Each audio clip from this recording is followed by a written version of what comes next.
Bonjour à tous, bienvenue à la présentation des résultats du groupe AXA pour l'année 2017. Ils vous seront présentés par Thomas Buber, directeur général du groupe, Jacques de Peretti, président directeur général d'AXA France, et Gérald Darlin, directeur général adjoint et directeur financier. La présentation sera suivie d'une séance de questions-réponses. Vous pourrez poser vos questions via le webcast, mais la priorité sera donnée aux questions de la salle. Merci beaucoup et je passe la parole à Thomas Buber, directeur général du groupe.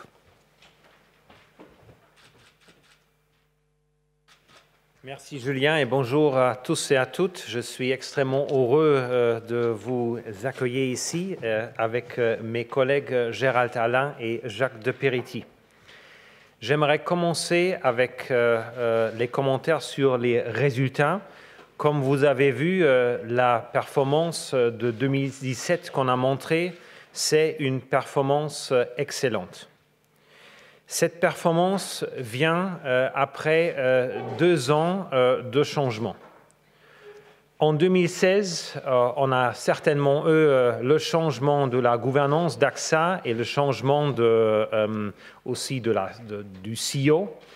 Et en 2017, on a pris des choix stratégiques importants pour nous en termes de focus sur les pays, en termes de focus sur les métiers, mais certainement aussi en termes de simplification pour être plus proche de la clientèle. Les chiffres que vous voyez aujourd'hui, c'est clairement la première vague des résultats de ces choix stratégiques et je suis extrêmement fier qu'on a réussi à vous présenter, au marché des chiffres qui sont excellents. Sur les chiffres d'affaires, on est à peu près stable. Pourquoi ça? Parce qu'on a pris des choix stratégiques de se focaliser sur quelques métiers et de booster notre croissance vers la santé, vers la protection et vers les assurances en dommages pour les entreprises.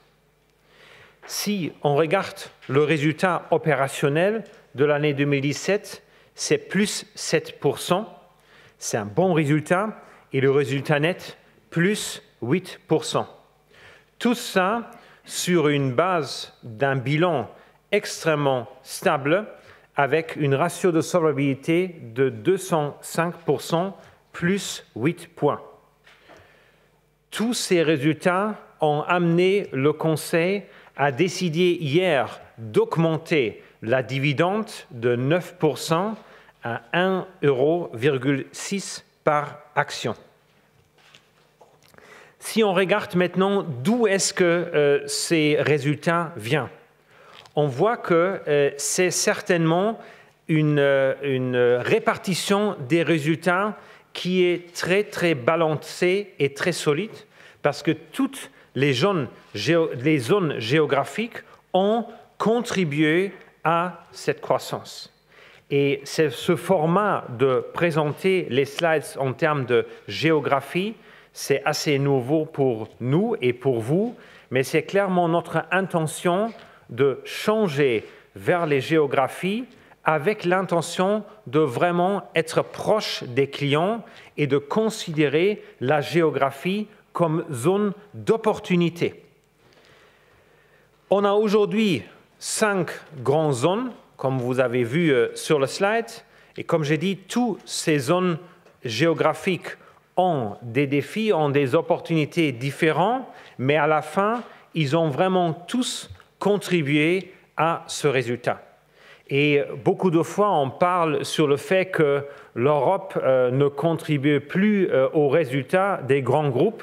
Si vous voyez ces résultats, ce n'est pas du tout vrai. Pour nous, l'Europe, y compris la France, et le nucléus du groupe AXA est quelque chose de très fort et quelque chose de grande fierté pour nous. Et c'est aussi quelque chose qui se développe dans la bonne direction. Si on regarde maintenant les segments cibles qu'on a choisis. Comme j'ai dit avant, on a choisi 3 segments cibles. Les assurances dommages en entreprise, la santé et la protection avec les unités de compte. Sur tous ces 3 domaines, on a fait des excellents progrès. Sur la partie dommages en entreprise, on a augmenté nos chiffres d'affaires de 2%. Sur la santé, on a augmenté de 6%, après une année 2016 où on a déjà augmenté de 4%.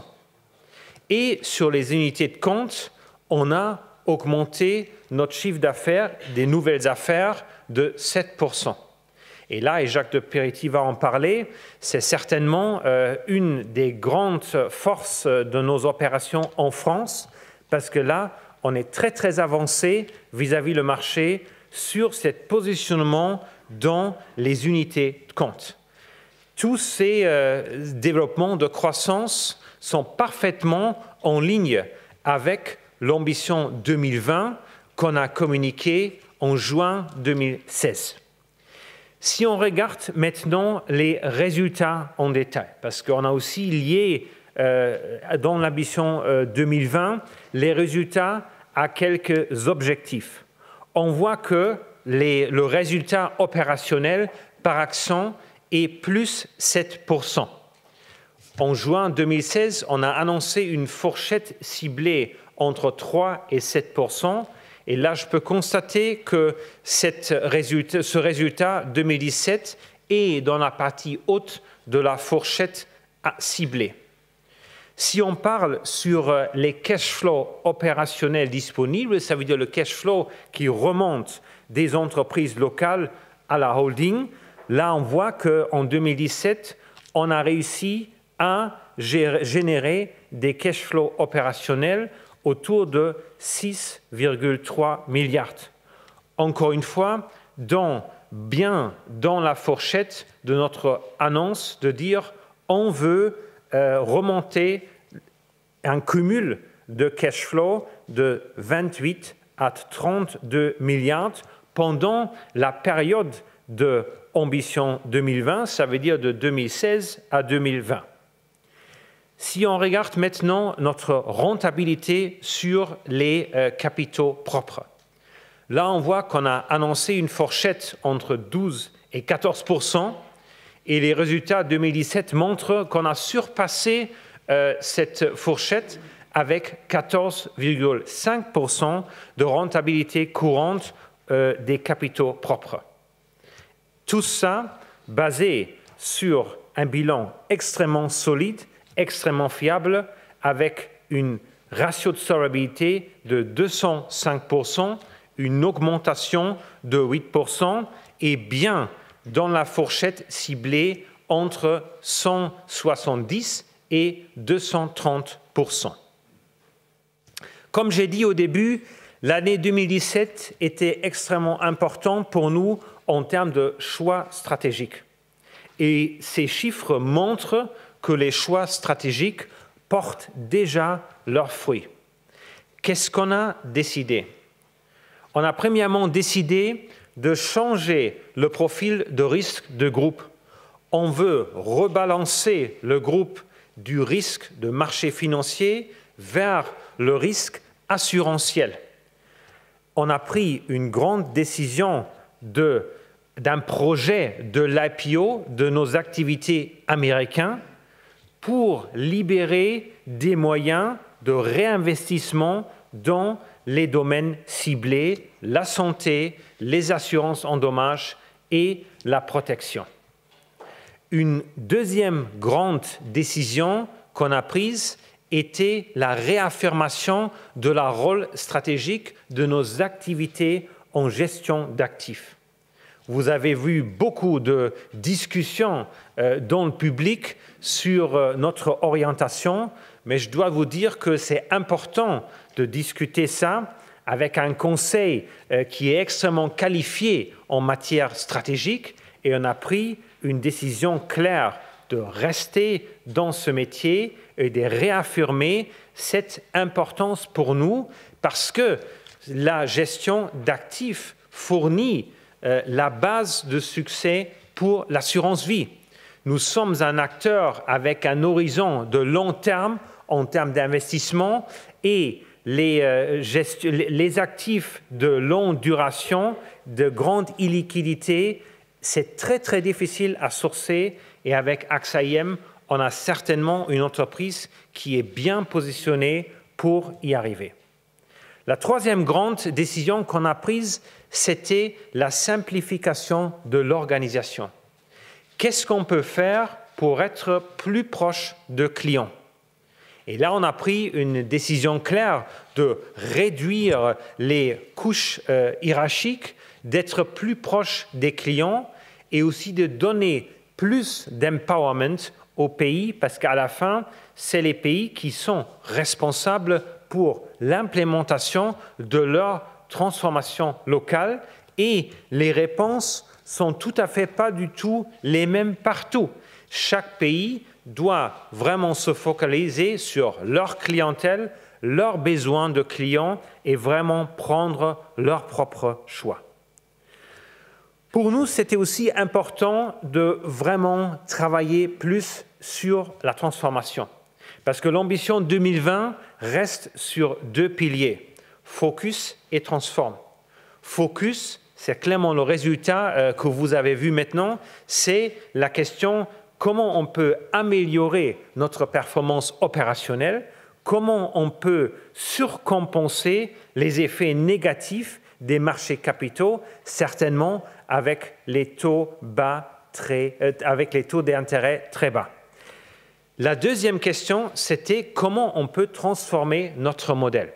Et la transformation de notre modèle, c'est la grande question, comment on peut enrichir notre gamme de services avec des services autour de la couverture de l'assurance.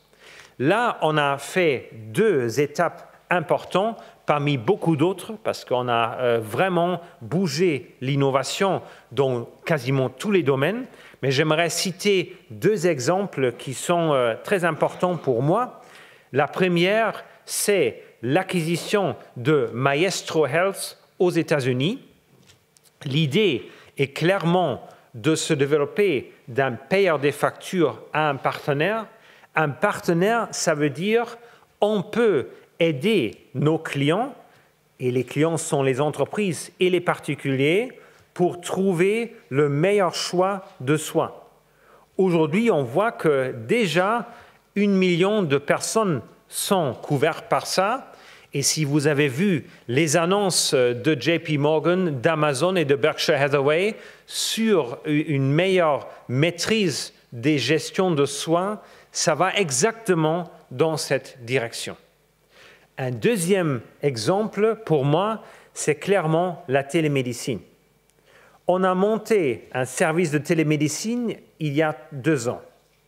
Aujourd'hui, je peux constater que dans plusieurs pays, y compris la France, on a 10 millions de bénéficiaires de ce service de télémédecine. Et pour le client, c'est extrêmement confortable. Il ou elle peut appeler quand il ou elle veut. Et dans 70% des cas, on peut résoudre le sujet au premier moment. Et ça, pour moi, c'est vraiment une innovation et aussi un changement dans notre gamme de services. On ne se focalise pas uniquement sur le paiement des sinistres des 20% de nos clients qui ont les sinistres, mais on offre quelque chose de nouveau pour les 80% des clients qui n'ont pas de sinistre, qui veulent améliorer leur vie. Tout ça ne se fait pas tout seul. Il faut qu'on pense dans une logique de partenariat plus que dans une logique de concurrence. Beaucoup de gens me demandent, bon, toute cette nouvelle économie de plateforme, c'est vos grands concurrents de demain. Oui, peut-être, mais moi, je les vois comme des partenaires d'aujourd'hui et demain. Et c'est pourquoi on a pris le choix stratégique de vraiment se développer dans ce domaine. Nous sommes aujourd'hui le leader dans ce domaine avec des partenariats de 150 plateformes dans plus que 20 pays et on a déjà délivré des prestations pour 100 000 protégés. Et c'est important aussi de créer des innovations par ça. Si on prend un exemple Uber. Uber, c'est la grande question, comment on peut aider les chauffeurs d'Uber, comment on peut les protéger? Parce qu'ils travaillent aujourd'hui dans des régimes qui ne sont pas connus depuis ici. Et il faut vraiment réinventer la protection pour eux. Ou si on prend Blablacar, là, on a vraiment développé des nouvelles solutions ensemble et c'est du nouveau terrain pour eux, mais aussi pour nous, et ça va enrichir notre créativité et notre inspiration. Mais AXA n'est pas uniquement partenaire de la nouvelle économie, nous sommes aussi un grand acteur social. Comme un des grands investisseurs mondiaux, on a une responsabilité sociétale et responsabilité civile. Et si je regarde aujourd'hui mon bilan des sinistres, je dois constater que les catastrophes naturelles augmentent et je dois aussi constater que les incidents de maladie, les coûts de maladie augmentent aussi. Pourquoi pas se focaliser sur déjà une redirection des investissements dans le bon sens. Et c'est pourquoi, après des grandes décisions sur le charbon à l'époque, sur le tabac, on a continué avec des grandes annonces autour de Climate Summit de l'année dernière pour vraiment être un leader dans la lutte contre le changement climatique. 12 milliards d'investissements verts d'ici 2020. C'est multiplié par 4. On a aussi augmenté nos chiffres de désinvestissement du secteur charbon pour vraiment aider l'industrie à se transformer. Et ça vient clairement aussi avec la question on ne veut plus assurer des nouveaux projets de charbon, de production de charbon. Et avec ça, je suis extrêmement fier qu'on ait l'un des leaders dans le domaine de finance pour vraiment aider la société à vivre une meilleure vie. Merci et je passe la parole maintenant à Jacques de Peretti.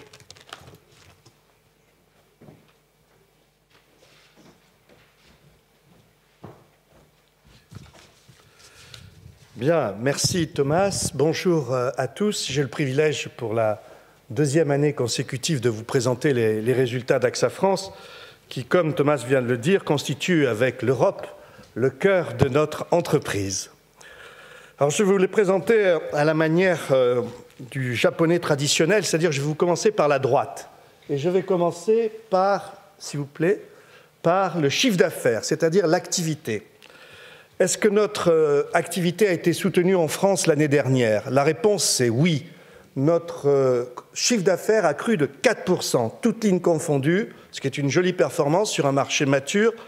Si je ne retiens pas une affaire exceptionnelle que nous avons réalisée en décembre 2016 en matière de retraite collective. Et ces 4% sont très bien répartis, et notamment sur les segments prioritaires, les segments privilégiés, les segments préférés, comme nous disons maintenant, c'est-à-dire d'une part la prévoyance santé avec une croissance de 6%, croissance à la fois sur le marché national mais aussi sur nos marchés internationaux, croissance qui est faite par une croissance encore plus grande de la santé qui s'établit à plus 14%. Bien sûr, les unités de compte avec 13% de croissance, et enfin le dommage où nous avons aussi en même temps pratiquer une sélectivité plus grande de nos risques, notamment, vous le savez, puisque vous connaissez bien le marché français, en matière de flotte automobile. Ça m'amène à la rentabilité. Je vous propose toujours de commencer par la droite et poursuivre par, cette fois-ci, l'IARD.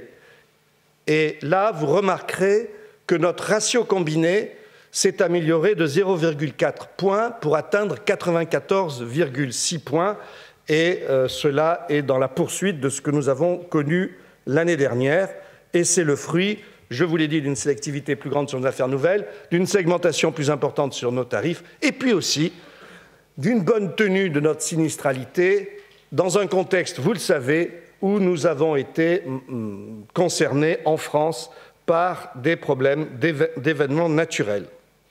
Ça me conduit aux résultats opérationnels menés par ces activités. Vous voyez qu'en fin de compte, chacune de ces activités contribue harmonieusement aux résultats opérationnels d'AXA en France. Vous pouvez remarquer que la contribution de l'épargne euro est en baisse. L'année dernière, elle était de 26%. Cette année, elle n'est que de 19%, ce qui traduit bien notre politique de désengagement progressif de l'épargne euro. Et bien sûr, en symétrie, la contribution de l'épargne en unité de compte a, elle, bondi de 10% à 16%. Au global, la France réalisera un résultat opérationnel, comme ça a été présenté dans la présente slide, en hausse de 3%, qui s'établit entre une hausse de 8% sur l'assurance vie, et vous devinez que cette hausse du résultat opérationnel est portée à la fois par la hausse des volumes, j'en ai dit un mot, mais aussi par la hausse des marges, et cela bien conduit à une hausse de notre résultat opérationnel en assurance vie de 8%. En assurance IARD, alors que la technique est en nette amélioration, avec un ratio combiné en amélioration, on l'a vu tout à l'heure, cela est plus que compensé par une baisse des revenus financiers, dans un marché financier, vous savez, dont les taux d'intérêt baissent chaque jour. Et donc, au global, nous atteignons un résultat quasi stable. Passons maintenant à l'essence même de notre métier, c'est-à-dire à notre raison d'être et à notre ambition. Notre ambition, en une phrase, elle est très claire, c'est de rendre la vie simple à nos clients. En effet, quoi qu'on dise, notre industrie est anxiogène et l'assureur n'intervient pas dans les meilleurs moments de la vie. Et donc, il est pour nous indispensable que nous soyons capables de faire en sorte que, aussi bien à la souscription, aussi bien pendant la vie du contrat, aussi bien lors de la réalisation d'un sinistre, la vie de nos clients soit simple avec nous. Et c'est notre objectif, c'est notre ambition. Elle repose sur 3 piliers. Le premier, Thomas l'a déjà dit, c'est changer le paradigme de notre position. Nous sommes aujourd'hui des payeurs aveugles, vous le savez, parfois trop aveugles, notamment sur le risque santé.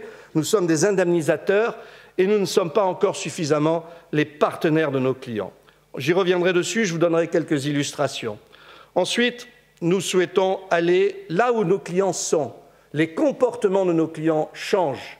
Les risques auxquels ils sont confrontés changent. Nous devons être capables, les premiers, d'apporter les solutions qu'ils souhaitent. Enfin, et ça c'est notre ADN, c'est notre histoire, c'est notre vocation, c'est d'être une entreprise engagée dans la société et chaque jour plus engagée dans la cité. J'y reviendrai.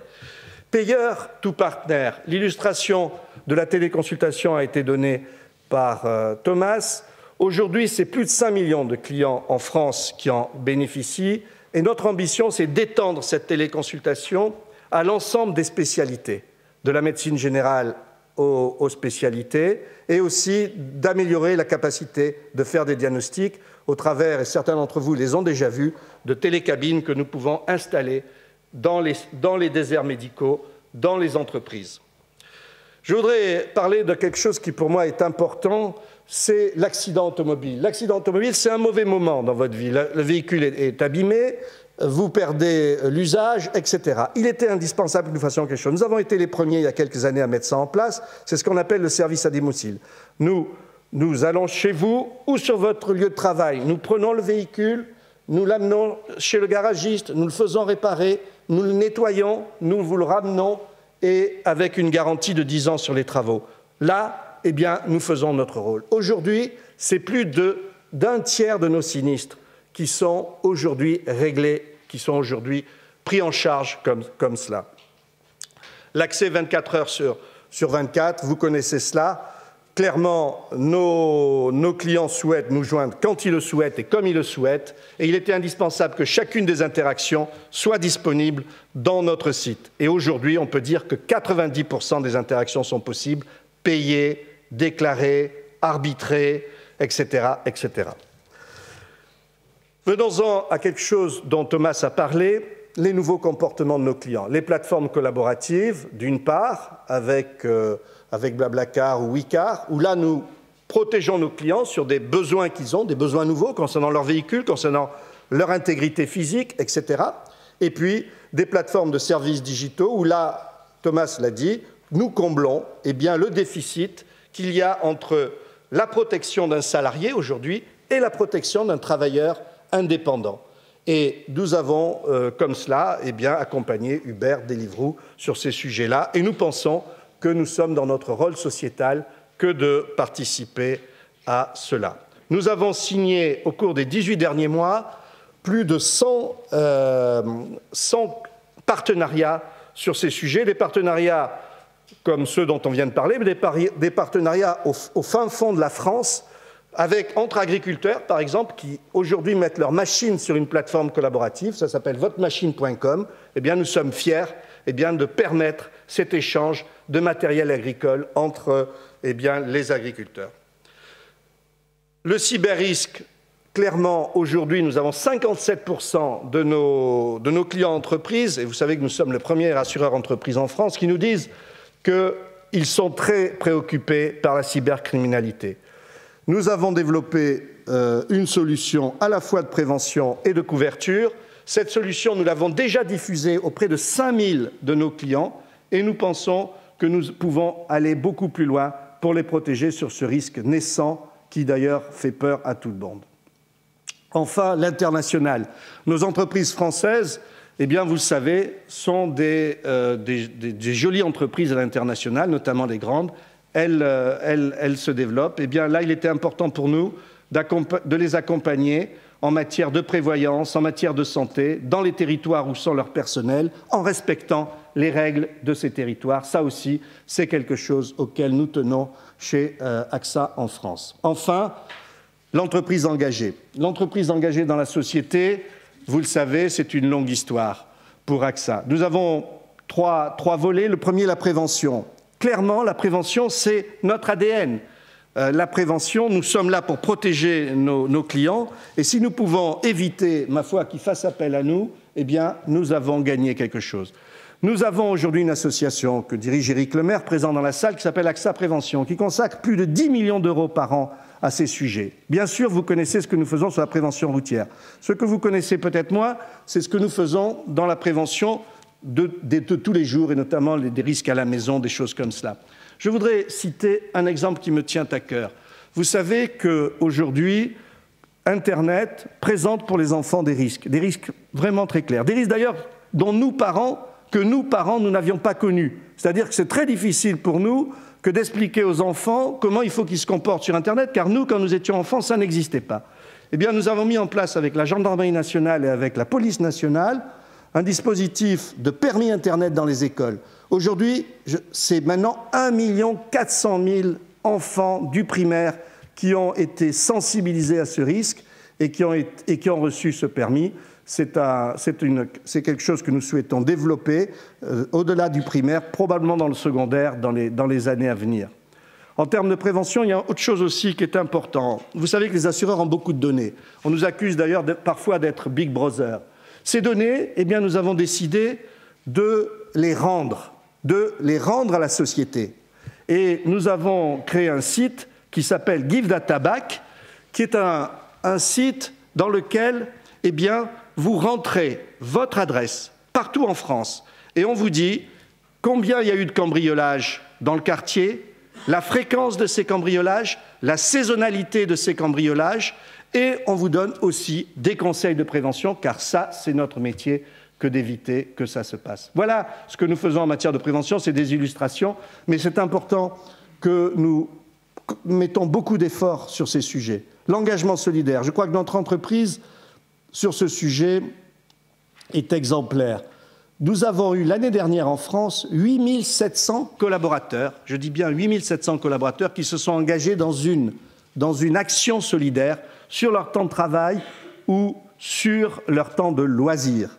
Et ça concerne des actions sur l'exclusion, des actions sur le handicap, des actions sur l'environnement. Et cela s'est fait au travers de AXA à tout cœur, qui est une association qui a maintenant quelques années, mais qui est toujours aussi présente et toujours aussi forte chez nos collaborateurs.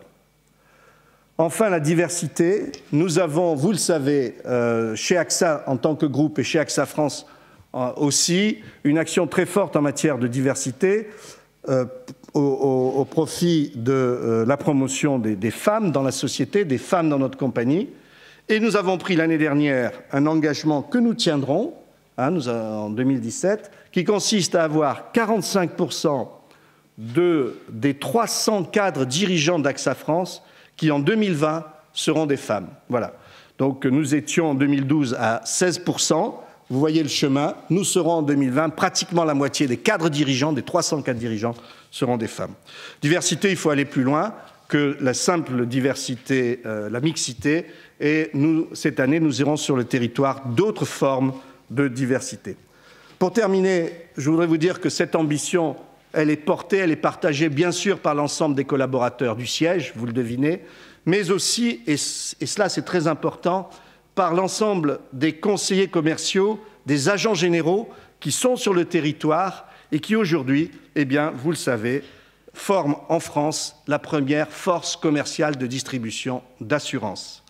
Voilà, je vous remercie et maintenant je vais laisser la parole à Gérald qui va vous brosser un panneau général de nos activités.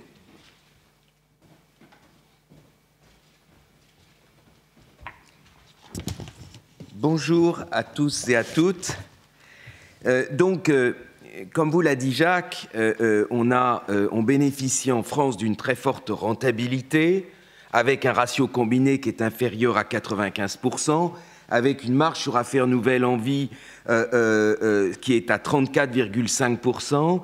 Et en fait, cette très forte rentabilité, elle est due à quoi? Elle est due à notre stratégie qu'on peut qualifier de stratégie de croissance ciblée sur les lignes qui sont la protection, la santé, les produits en unité de compte et les lignes commerciales dommages. Et vous allez voir donc sur l'Europe, et que sur l'Europe, c'est exactement la même histoire. Notre résultat opérationnel en Europe, il augmente de 2%. Cette augmentation, elle est due à une amélioration, comme en France, une amélioration des marges techniques, une réduction de nos frais généraux et à une marge financière qui est en baisse. Vous verrez que la marge financière qui est en baisse est quelque chose qu'on va retrouver à peu près partout. Même si les taux remontent un peu, on est encore dans cette vague où les marges financières sont légèrement en baisse. Au niveau de la rentabilité, activité dommage, donc sur toute l'Europe, 94,6%, vie, épargne, retraite, 56,6% de marge sur affaires nouvelles en croissance de 8 points. Et ça, c'est dû à notre mix produit, c'est-à-dire, comme je le disais tout à l'heure, à notre forte focalisation sur les produits de prévoyance et de santé en matière de vie. Et vous pouvez le voir en bas à droite, et là, qu'est-ce qu'on figure? On figure la part des lignes dommages, santé, prévoyance sur le chiffre d'affaires global. Et vous voyez qu'on est à 84%, ce qui est tout à fait important. Et c'est, comme le disait tout à l'heure Thomas, c'est ça qui illustre notre moindre dépendance aux produits financiers et à l'évolution des marchés financiers. Et donc, une plus grande part dans notre résultat, du résultat technique que l'on maîtrise bien et d'autre part qui est décorrélé avec les marchés financiers. On passe à l'Asie maintenant. Donc en Asie, on a une croissance du résultat opérationnel de 7%, principalement due à une meilleure profitabilité technique dans la plupart des pays et une baisse des dépenses au Japon. Là encore, regardez au milieu, la rentabilité, 78,3% de ratio combiné en santé, donc c'est une très forte rentabilité, et en vie, épargne, retraite, une marge sur affaires nouvelles à 70,6% en croissance de 5,6 points. Là encore, regardez le carré en bas à droite, 86%, à peu près le même chiffre qu'en Europe, on dépend du dommage santé et prévoyance. Le chiffre d'affaires a été en augmentation de 1%, vous pouvez vous étonner du moins 6% au Japon, et ça c'est dû à une obligation réglementaire de la banque assurance qui fait qu'on doit divulguer les commissions qui sont payées, ce qui fait que notre chiffre d'affaires cette année avec les banques assureurs, mais qui sont sur les produits d'épargne, qui sont les produits, je dirais, les moins rentables de notre gamme, ont baissé. Le reste, les hauts potentiels, vous pouvez voir plus 9%, et à Hong Kong, plus 2%, avec une baisse sur les produits en unité de compte, là aussi du fait d'une évolution réglementaire. Aux États-Unis. Donc aux États-Unis, on est très fiers du résultat opérationnel qui est en croissance de 16%. Je vous rappelle que les États-Unis, ça représente à la fois notre activité d'assurance vie et à la fois notre assurance AB, notre activité de gestion d'actifs. En fait, l'amélioration, les 16% de croissance du résultat opérationnel, c'est en fait dû à l'amélioration de l'environnement économique avec une augmentation des marchés qui fait que les commissions sur produits en unité de compte ont augmenté, qu'on a plus de commissions de gestion chez AB, mais aussi d'une amélioration de nos marges techniques et d'une amélioration de notre mix produit chez AB. Les affaires nouvelles sont en croissance de 6%, les marges sur affaires nouvelles sont en croissance de 2 points à 23,4%, et ça c'est en partie dû à la baisse des impôts, puisque les marges sur affaires nouvelles, c'est la valeur présente des flux futurs, et les flux futurs vont subir un impôt qui sera plus faible aux États-Unis, comme vous le savez. La collecte nette sur AB a été de 12 milliards, et les commissions de gestion ont augmenté de 2,7 points de base. Et ça, c'est tout à fait remarquable parce que dans un environnement général où on parle des ETF et où on parle d'une baisse générale des commissions de gestion, nos commissions de gestion, elles ont augmenté. Et vous le verrez aussi bien chez AB que chez AXA IM. Et pourquoi? Parce qu'on se focalise, parce qu'on a vendu plus de produits en retail chez AB, et les produits en retail, par définition, ont plus de marge que les produits institutionnels. International maintenant.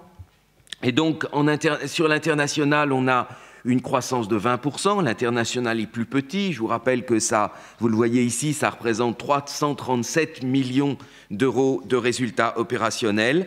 Et donc, ces résultats sont en hausse grâce, en fait, principalement à deux éléments. En Turquie, et on a une forte remontée de notre résultat technique en Turquie, qui est une très bonne nouvelle.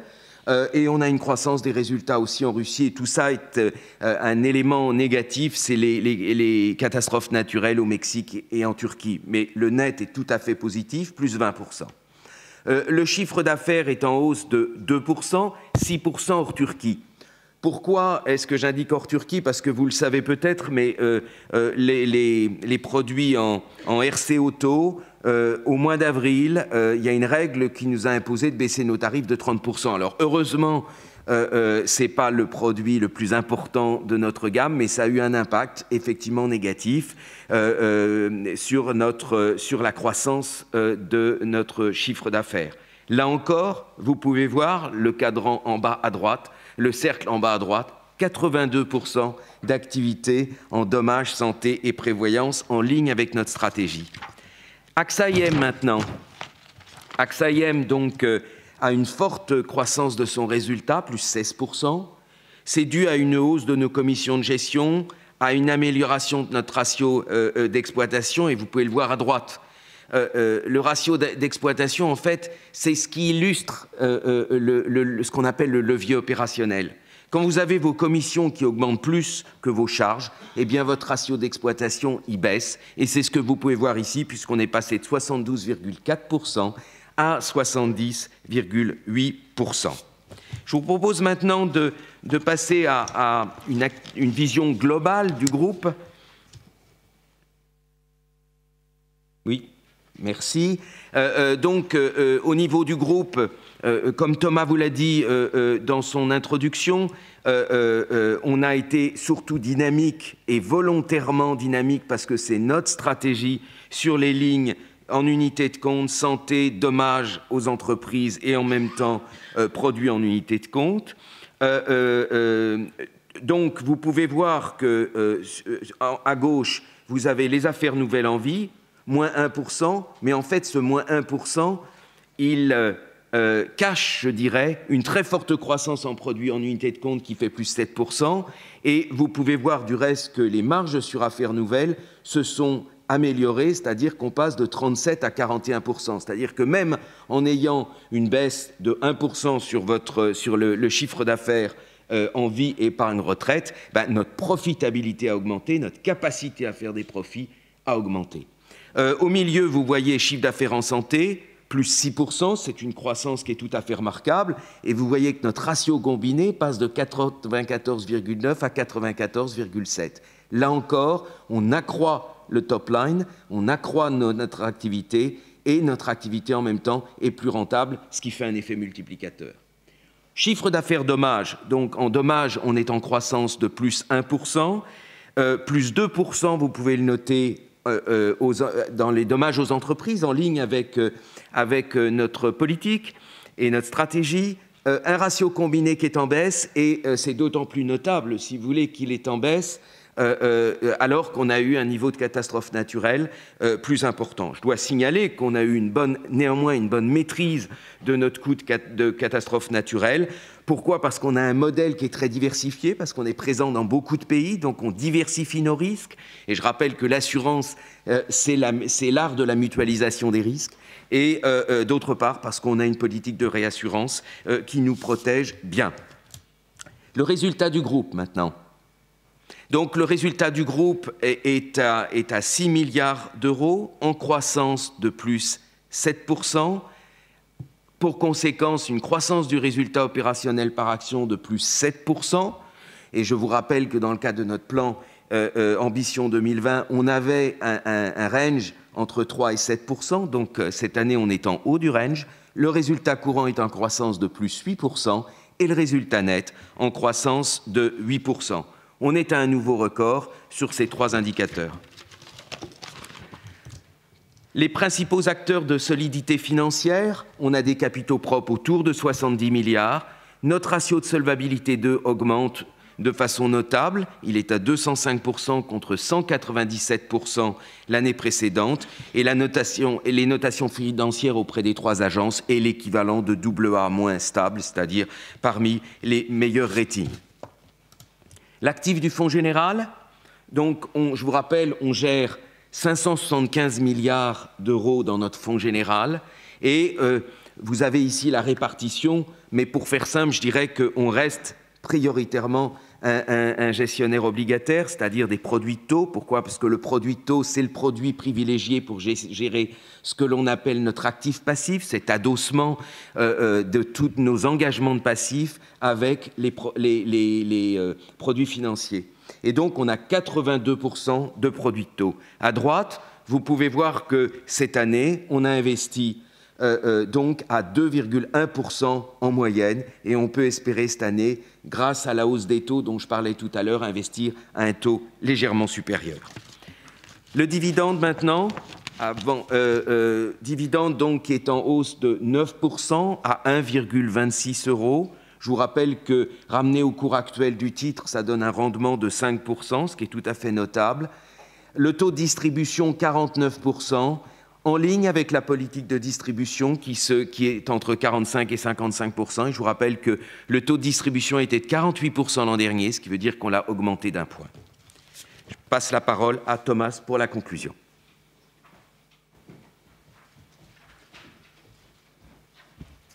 Merci Gérald. En conclusion, vous avez vu que AXA a vraiment publié une excellente performance en 2017. Ce résultat est vraiment un nouveau record dans l'histoire d'AXA parce que pour la première fois, on a surpassé les 6 milliards. C'est des résultats qui sont extrêmement balancés parce que toutes les zones géographiques ont contribué à cette croissance remarquable des résultats.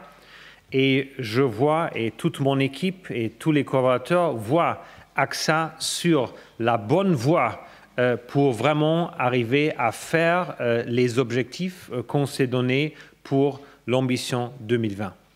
J'aimerais vraiment remercier tous nos collaborateurs, tous les distributeurs, et en particulier les agents, tous nos clients qui ont tous contribué à cette excellente performance. Merci et maintenant on passe à vos questions.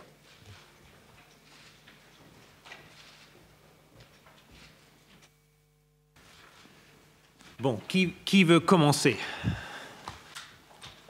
Bonjour, Jennifer Laidlaw de S&P Global. Je voulais savoir par rapport aux États-Unis, est-ce que vous prévoyez d'autres acquisitions? Et j'ai vu hier que vous avez un accord pour vendre vos activités au Azerbaïdjan. Est-ce que vous avez d'autres projets de cession d'activités? Bon, alors, merci pour votre question. Sur les États-Unis, vous avez vu que notre stratégie est clairement de mettre nos activités vie américaines sur la bourse. Ça nous libère quelques moyens pour investir dans des marchés ciblés. Ces marchés ciblés sont la santé, l'assurance, dommages en entreprise et la protection. Et c'est clair qu'on se focalise avec ce redéploiement des moyens sur nos géographies ciblées. Ce sont 10 marchés où nous sommes déjà très grands, plus 6 marchés de haut potentiel, et les US fait partie de ces 10 plus 6 marchés. Sur votre deuxième question d'Azerbaïdjan, on a annoncé pendant notre Investor Day de l'année dernière qu'on va simplifier et focaliser le groupe. Ça veut dire qu'on va se focaliser sur les 10 grands pays qui contribuaient à 80% de résultats, plus 6 pays à haut potentiel, et tous les autres marchés, on veut gérer dans une manière différente. On a beaucoup de positions intéressantes et importantes dans ces marchés. Et dans ces marchés, il faut gérer les pays avec plus d'autonomie parce que la situation en Luxembourg et en Nigeria est très différente. Et là, les entreprises locales doivent vraiment s'adapter à leurs besoins et focaliser sur leur potentiel de croissance. Et c'est clair qu'il y a quelques marchés dans ce portefeuille où il faut se demander la question, est-ce qu'on est encore bien positionné dans ces marchés ou pas? L'Azerbaïdjan est un exemple et c'est tout à fait normal que chaque jour, chaque mois, on se demande est-ce que nous sommes bien positionnés ou pas? Et cette annonce d'hier d'Azerbaïdjan vous montre qu'on est extrêmement focalisé sur l'implémentation de notre stratégie et sur le focus sur les entreprises, les activités qui ont un grand potentiel pour nous, pour le futur.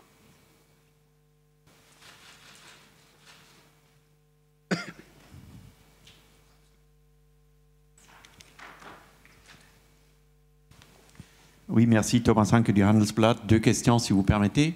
La première, sur les taux d'intérêt. Vous avez parlé, Gérald Arlin a parlé de la hausse des taux. Actuellement, aux États-Unis, elle s'accélère grâce à la politique fiscale de M. Trump et à l'endettement accru des États-Unis. Comment ça va affecter le stock de vos produits taux? Et une autre question sur l'économie de plateforme dont vous avez parlé, M. Bouberl. Vous avez dit que vous travaillez avec beaucoup de ces entreprises. De l'autre côté, il y en a quelques-unes qui deviennent vos concurrents, comme Amazon, que vous avez mentionné aussi. Je ne l'ai toujours pas très bien compris pourquoi c'est une bonne nouvelle pour vous, parce qu'ils deviennent vos concurrents, ils prennent une partie du gâteau, au moins du gâteau potentiel. Est-ce que ce n'est pas plutôt une mauvaise nouvelle pour vous? Bon, il faut que j'explique mieux. Mais avant que j'explique mieux, je laisse la parole à Gérald pour expliquer les taux d'intérêt aux États-Unis. Bon, effectivement, vous avez raison, et les taux d'intérêt sont à la hausse. Hier soir, on avait 2,95% sur le taux du 10 ans américain. Est-ce que c'est une bonne nouvelle pour nous? Oui, parce que, si vous voulez, on a un écart, ce qu'on appelle, c'est un peu technique, mais étant donné qu'on a des passifs qui sont plus longs et qui ont une durée qui est plus longue que nos actifs, on en bénéficie. Et d'autre part, sur les produits nouveaux, si vous voulez, ça veut dire que, alors que pendant de très longues années, on a eu une très faible contribution des produits financiers, ben, ça va un peu augmenter. En bref, si vous voulez, la hausse des taux est une bonne nouvelle pour nous. Si on prend maintenant votre deuxième question sur les plateformes avec le focus sur la santé. Quel est le problème de la santé et dans ce cas-là que vous avez cité aux États-Unis? Le problème est que les dépenses de soins médicaux augmentent 2, 3, 4 fois le PIB d'un pays. Tout le monde sait que ce n'est pas durable et c'est beaucoup de fois lié à une inefficacité dans le système. Une inefficacité produite par le client qui ne suit pas les parcours de soins, par les acteurs comme les hôpitaux, les entreprises pharma. Et la grande question est comment on peut mieux maîtriser, ça veut dire baisser, ces augmentations des coûts médicaux. Le marché américain est le marché le plus développé dans ce domaine. Aujourd'hui, AXA n'est pas présent sur le marché santé américain. Et on se dit on ne veut pas être présent dans l'assurance primaire, ça veut dire dans le paiement des sinistres aux États-Unis. Au contraire, on veut être présent dans le domaine qui s'appelle Population Health Management. C'est exactement le domaine de service, de dire comment on peut aider des entreprises pour mieux maîtriser leurs coûts de soins.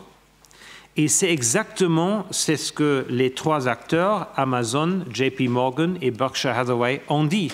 Ils souffrent des augmentations des coûts fortes et leur but est de réduire les coûts de soins. Ça veut dire nous deux ont le même but et parce qu'on n'est pas présent dans ce marché jusqu'ici, c'est un marché blanc pour nous. Et c'est pourquoi les intérêts dans ce cas-là entre les Amazon, les JP Morgan et nous sont bien alignés. Et je vois certainement des idées de travailler ensemble parce qu'encore une fois, JP Morgan, leur propre métier, c'est de la banque et pas l'assurance santé. Bonjour, Florian Delambilly, News Assurance Pro. Là, ici. Ah, pardon, j'ai pas vu. J'avais deux petites questions. La première, c'était sur le plan d'économie d'Ambition 2020. Je voulais savoir où vous en étiez et sur quel levier vous avez joué. La deuxième, c'était sur l'augmentation de l'activité en dommages. Je voulais savoir, pour le groupe et pour la France, s'il était possible de séparer l'effet volume et l'effet prix. Ok, je propose que Gérald va prendre la première question et parce que la deuxième question a eu un aspect français, on va donner cette question à Jacques et je peux ajouter hors de la France. Gérald. Oui, alors votre première question sur les économies et le plan d'économie 2020, oui, ce plan il avance et on est en ligne avec nos prévisions. Je vous rappelle que l'an dernier, on a annoncé donc avec le plan Ambition 2020, en 2016, on avait annoncé 2,1 milliards d'économies. L'an dernier, sur l'année 2016, première année du plan, pardon, nous avions 0,3 milliards d'économies. Cette année, nous avons 0,5 milliards d'économies. Et donc, on est à 0,8 en cumul. Je vous rappelle qu'il reste 3 ans sur le plan. D'autre part, vous vous souvenez peut-être que dans le cadre de notre plan de simplification, de programme de simplification, nous avons annoncé un programme de 300 millions d'économies au niveau des holdings. Je vous rappelle notamment par simplification de nos structures. Donc tout ça nous rend tout à fait confiants sur notre capacité à faire notre plan d'économie dans le cadre d'Ambition 2020. Très bien. Jacques, sur la France, dommages, effets, volume, prix. Merci. C'est une excellente question. Ce qu'on peut dire, si vous voulez, sur d'abord le dommage en France, nous avons donc un chiffre d'affaires qui croît de 1%. Hein. Donc c'est une bonne nouvelle dans un marché, vous le savez, qui est hyper compétitif et sur lequel les augmentations de tarifs ne peuvent plus être aussi importantes qu'elles ont pu l'être dans le passé. Donc ce que l'on peut dire, si vous voulez, grossièrement, c'est que nous avons pu augmenter nos tarifs de 1 à 1,5% et que donc globalement, vous avez un effet prix qui est en gros, on va dire, la majorité, pour ne pas dire toute l'intégralité de la hausse de notre chiffre d'affaires. Parallèlement à cela, ça veut dire que notre portefeuille se tient bien, notamment en entreprise, dans ce contexte qui est aujourd'hui, vous le savez, très compétitif en France. Dans tout cela, comme vous le savez, nous souhaitons le faire dans le cadre d'une rentabilité importante, hein, comme ça a été dit, et nous sommes parvenus à l'accroître. Dans ce contexte, grâce à la sélectivité de nos souscriptions et aussi à une nouvelle segmentation de nos tarifs utilisant des procédés comme la valeur client, la data, notamment sur le risque du particulier. Merci Jacques, et je veux dire, la France n'est pas tellement différente de reste de l'Europe. On voit à peu près les mêmes tendances là. Prochaine question. Bonjour, Thierry Goubi, la Tribune de l'Assurance. Une question à propos de l'Afrique, continent dans lequel vous avez déjà quelques activités au Nigeria, vous l'avez dit, au Maroc, en Égypte, me semble-t-il. Vous avez pris l'année dernière une participation dans Africa Re. Je voulais savoir si vous étiez en phase plutôt d'observation sur ce continent, si vous aviez déjà une stratégie établie en termes d'implantation un peu plus importante, et savoir si l'Afrique était un continent clé pour les prochaines années pour le groupe. Merci pour cette question. Si on est toujours en mode d'observation, rien ne se passe. Et c'est pourquoi on s'est dit observation n'est pas une option pour nous.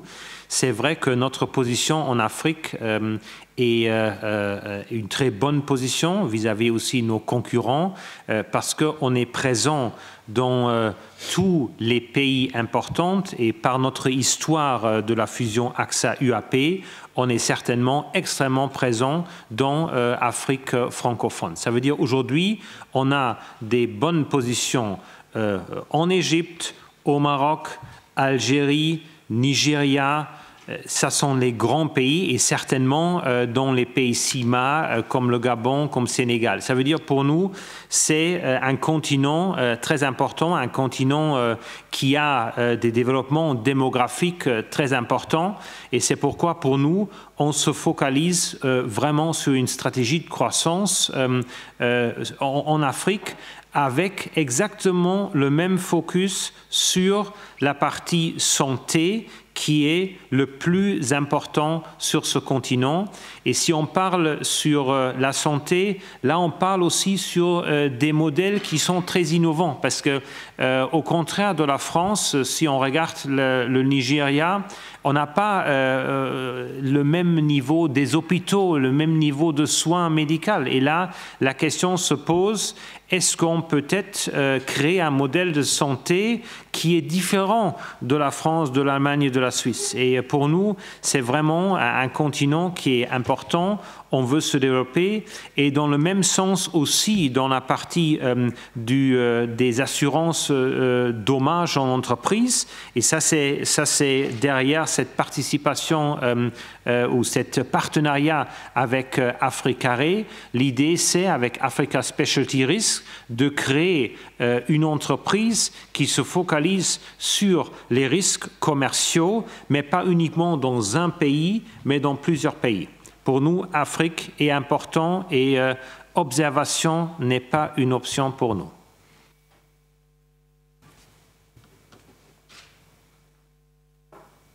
Est-ce qu'il y a d'autres questions? Aranka. Les Allemands sont productifs. C'est bien connu. Encore une question un peu naïve, mais finalement pas si naïve que ça peut-être. C'est toujours les questions dangereuses. Si vous avez déjà atteint ou même dépassé vos objectifs de votre plan 2020, qu'est-ce que vous allez faire dans les 3 ans qui restent? Alors, c'est pas vraiment vrai qu'on a dépassé les objectifs. Si vous regardez le slide qu'on a montré avec les 4 objectifs, c'est clair qu'on a surpassé uniquement un objectif avec le rendement sur les 14,5%. Le reste des objectifs est bien en ligne avec l'ambition. Et c'est dans l'assurance, c'est toujours comme d'autres métiers. Au début de l'année prochaine, le compteur commence à 0. Ça veut dire si on a aujourd'hui 7% des underlying earnings per share en 2017, c'est excellent. Mais à partir de 1er janvier 2018, le travail recommence et on commence de 0. Et c'est la même chose pour les cash flows, c'est la même chose pour la rentabilité, c'est la même chose pour la solvabilité. Il faut toujours tenir, il faut toujours travailler et être confortable avec ces résultats. Oui, être paresseux, non.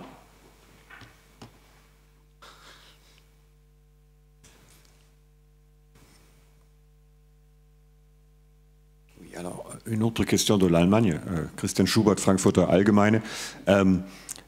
Est-ce que vous pourriez dire un peu plus sur votre stratégie géographique? Vous dites que vous vous concentrez sur 16 marchés, mais je crois que vous êtes actif dans 64 marchés, 64 pays. Alors, je ne vois pas très clair qu'est-ce que vous allez faire dans les autres, là. Vous n'allez pas vendre dans 48 pays, j'imagine, votre business. Et deuxièmement, sur les catastrophes naturelles, quelles étaient les catastrophes naturelles le plus important l'année dernière? Et dernière question peut-être sur le service que vous offrez maintenant en plus, comme dans la santé. J'imagine que ce sont des services payants, n'est-ce pas? Alors, il faut payer, les clients payent extra. Ce n'est pas inclus dans le tarif qu'il a déjà accepté, n'est-ce pas? Merci. Excellent, merci. Trois questions, 3 personnes. Je propose que Jacques va parler sur les services et la partie payante. Gérald va parler sur les catastrophes naturelles et moi je vais parler sur la stratégie géographique. Peut-être on commence pas par le japonais, mais je ne sais pas, par le bas. On va commencer avec la 3e question. Alors, merci. Vous posez une excellente question relative au financement donc, de ces services que nous souhaitons mettre autour de notre assurance pour donner de la chair à notre action. Ces services, bien sûr qu'ils sont payants, ils représentent un coût et donc ils sont pour le moment compris dans la prime d'assurance. C'est-à-dire que quand nous faisons payer une prime d'assurance auto, quand nous faisons payer une prime d'assurance santé, nous consacrons une partie de cette prime à financer ces services. Voilà. Le modèle demain n'est pas complètement établi.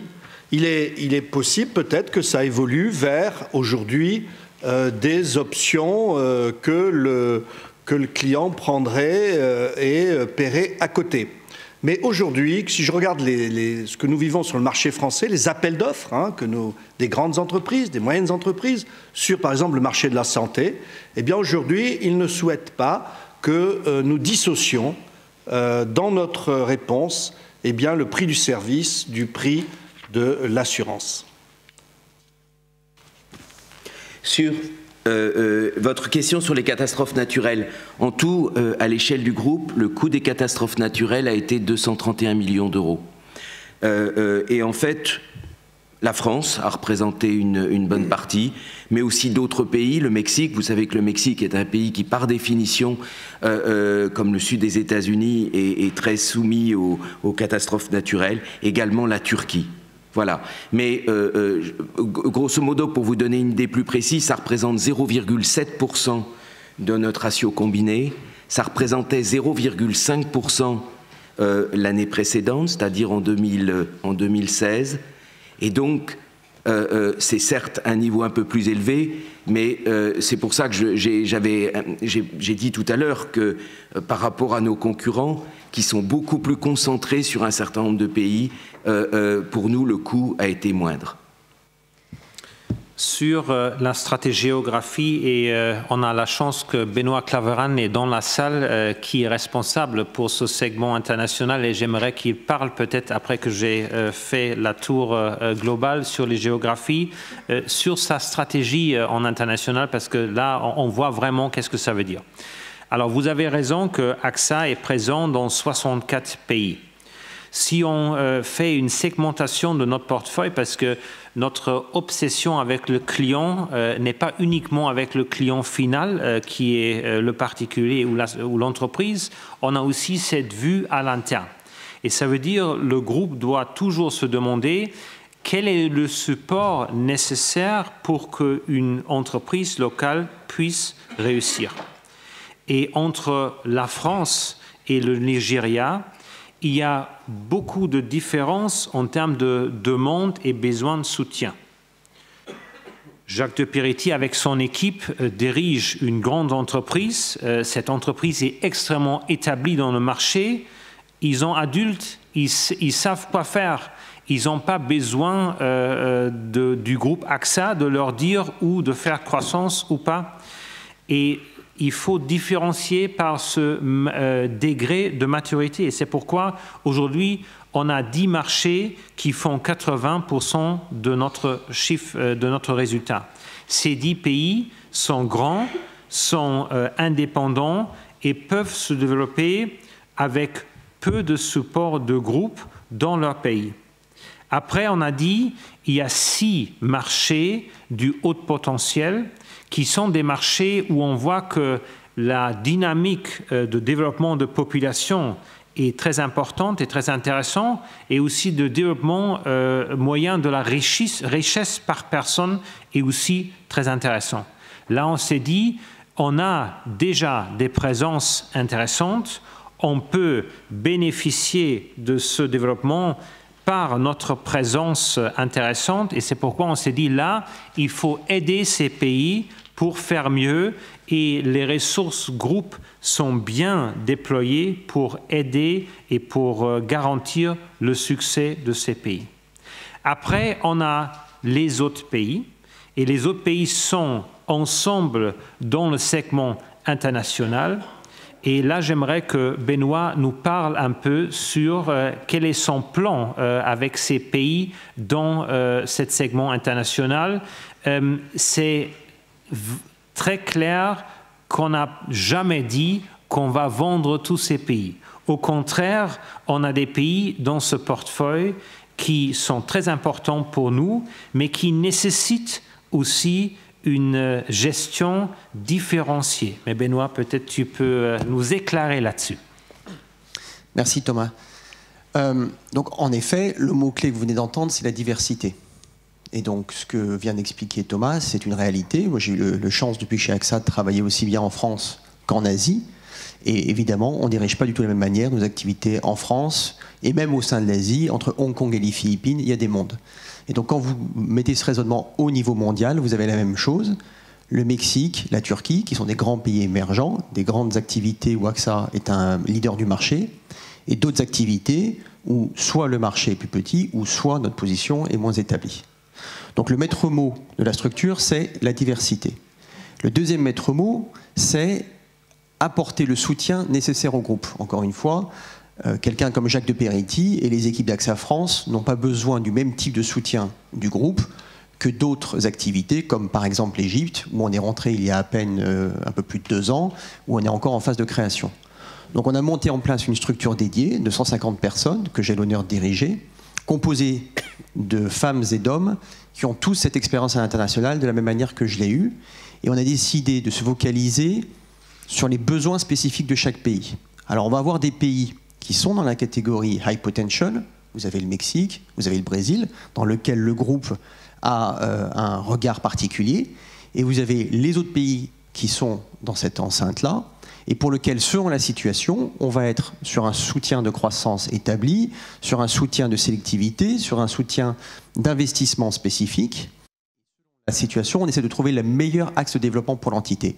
C'est pour ça que dans le cas de l'Azerbaïdjan, en accord avec les équipes locales, on a tiré le constat que pour le meilleur développement de ces entités et de ces équipes, leur avenir était mieux hors d'AXA qu'avec AXA. En revanche, lorsque le marché a un potentiel, lorsque l'entité a une capacité à croître et que nous pensons que c'est totalement aligné avec la stratégie de croissance d'AXA, on continue d'investir. Donc on est prêt à rationaliser notre portefeuille, à rationaliser notre empreinte pour justement financer cette croissance à laquelle on croit. Dans la question précédente, Thomas a illustré le cas de l'Afrique. C'est une très bonne illustration. Ce n'est pas le seul marché, mais ça fait partie de ces pays dans lesquels on est prêt à investir. Et s'il faut rationaliser notre empreinte, parce qu'au total, il s'agit d'être efficace, on le fait. Et vous voyez que cette géographie, elle est porteuse de croissance aujourd'hui, et encore plus demain. Gérald a partagé les chiffres avec vous. C'est plus 20% de croissance des résultats cette année. C'est un ratio combiné qui s'est dégradé de 0,3 points, mais en intégrant des catastrophes naturelles qui ont coûté 1,5 points. Donc ça vous montre que dans ces entités-là, on a la même ambition de croissance qu'ailleurs et la même ambition de profitabilité.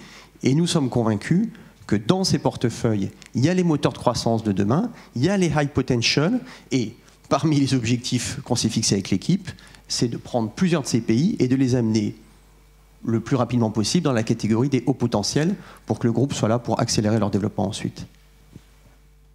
Très bien, merci Benoît. Peut-être on utilise cette occasion de voir s'il y a quelques questions au téléphone et à l'Internet. Oui, nous avons une question de Giuliana Licini, Radio Cor Il Sole 24 Ore. Pouvez-vous commenter sur l'évolution des activités en Italie, en particulier sur la coentreprise AXA MPS et sur les relations avec la banque MPS? Gérald, tu le prends? Oui. Cette année, l'activité a été en décroissance, c'est-à-dire qu'on a affiché une baisse de 12% sur notre JV AXA MPS. Mais, et ça c'est directement lié aux difficultés qu'avait la banque, mais comme vous le savez, la recapitalisation massive qui a été faite par l'État italien a redonné la confiance. Et nous sommes très optimistes sur la deuxième partie de l'année 2017 a été très bonne. Et notamment, c'est ce qui nous a permis, vous avez peut-être vu que sur l'Europe, j'indiquais 30% de croissance en moyenne sur l'Europe en produits en unité de compte. Une bonne partie vient d'Italie. Donc un début d'année qui n'était pas bon, une deuxième partie de l'année qui s'est très nettement redressée et on est positif sur l'année 2018. Voilà. Quant à de toute façon, je vous rappelle que c'est une JV 50-50, donc on a une convergence totale d'intérêts avec la banque MPS. D'autres questions au téléphone ou à l'Internet? Pas d'autres questions. Excellent. Je reviens à la salle. Est-ce qu'il y a d'autres questions dans la salle? Oui, bonjour, Mathieu Fortard de Reuters. Votre projet d'introduction en bourse des activités américaines est toujours prévu pour le deuxième trimestre. Est-ce qu'on pourrait en savoir plus sur la part du capital qui sera proposé mis sur le marché? Et est-ce qu'il y a une valorisation cible que vous souhaitez? Vous posez des questions qui sont impossibles à répondre à ce moment. Gérald, tu peux peut-être essayer de dire quelque chose, mais on a des obligations légales qui... Écoutez, sur la valorisation, je peux rigoureusement rien vous dire. Quant à la mise sur le marché, si vous voulez, ce que je peux vous dire, c'est qu'en général, les IPO comme ça portent sur un pourcentage, en général, compris entre 20 et 30-35%. Voilà malheureusement tout ce que je peux vous dire sur ce sujet. D'autres questions dans la salle? Ce n'est pas le cas. Je demande une dernière fois d'autres questions au téléphone et à l'Internet? Pas d'autres questions. Super. Dans ce cas-là, j'aimerais vraiment vous remercier pour votre attention et pour vos questions. Et je vous souhaite une bonne journée. Merci.